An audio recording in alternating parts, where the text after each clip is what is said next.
श्री कृष्ण की 8 प्रमुख पत्नियां हैं जिन्हें अष्टभार्या कहा जाता है।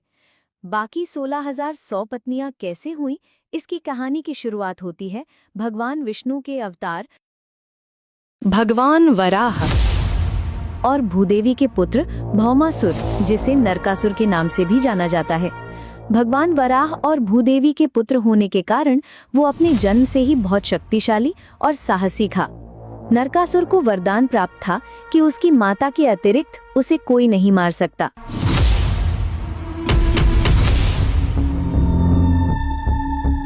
इस वरदान के कारण नरकासुर बहुत शक्तिशाली और अहंकारी हो गया था।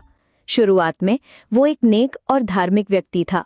बाणासुर की संगति की वजह से वो बहुत क्रूर और अहंकारी हो गया था। उसने देवलोक पर आक्रमण कर दिया और इंद्र समेत सभी देवताओं को परास्त कर दिया था। उसने देवताओं की माता अदिति के कान के कुंडल भी छीन लिए थे, जो बहुत पवित्र माने जाते थे। उसने वरुण देव का राजछत्र भी छीन लिया था।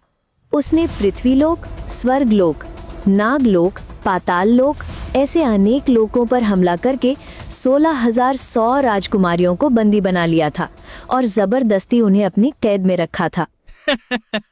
जब तक 20,000 सुंदरियां जमा नहीं हो जाती तब तक मैं विवाह नहीं करूंगा। जब नरकासुर का अत्याचार बहुत बढ़ गया, तब सभी देवता और ऋषि मुनि भगवान श्री कृष्ण के पास मदद के लिए गए।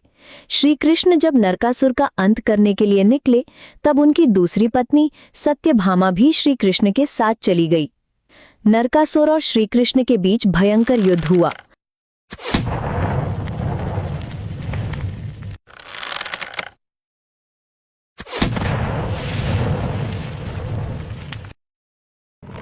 युद्ध के दौरान नरकासुर ने एक शक्तिशाली हथियार से श्री कृष्ण पर हमला किया, जिससे वे क्षण भर के लिए बेहोश हो गए।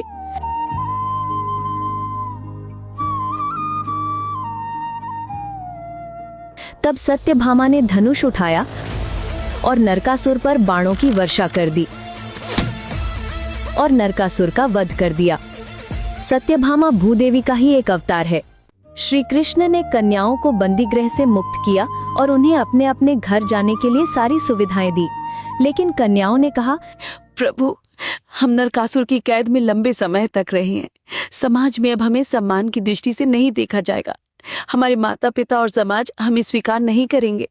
हमसे कोई विवाह नहीं करेगा। प्रभु, हमारा कोई भविष्य नहीं है। आप हमें द्वारका में आपकी दासियां बना कर रखिए, वरना इसके अतिरिक्त हमारा मर जाना ही उचित है। नहीं देवी, एक स्त्री माता, बहन और पत्नी हो सकती है, दासी नहीं। आप सभी अब मेरी शरण में हैं। समाज के डर से अपनी पहचान मत खोइए।